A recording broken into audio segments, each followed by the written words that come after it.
ug para kanako ug sa ako ang banay. Pilion gyud namo ang pag-alagad sa Ginoo. Joshua Kapitulo 24 versikulo 15. Atong pamalandungan karon ang ato ang pagkapamilya. Usa ka pamilya dili lang tungod kay usa ra ka dugo ang ato ang naglatay sa ato ang mga ugat, kundi usa ka pamilya tungod sa usa nato ka pagtuo sa usa ka Ginoo.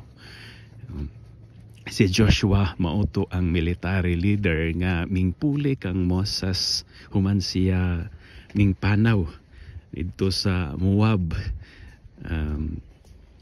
Taliwala sa ilang panaw balik sa Israel niya diha sa Moab ila na untang makita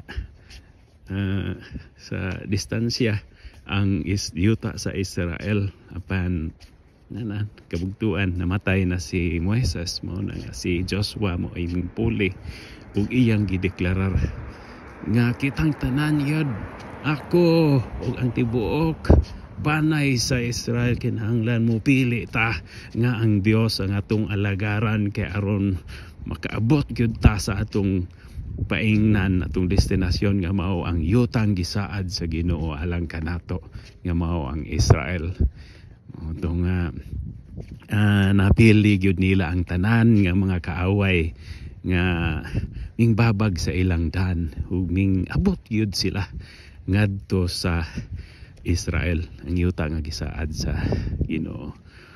Mao na ni karon ang ato ang pamalandungan nga gikinahanglan gyud mupili gyud ta sa Ginoo.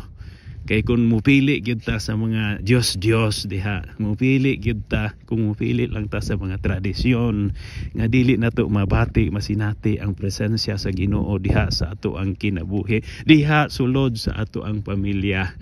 Kung layo ang Ginoo, wala gyud tay mahimo.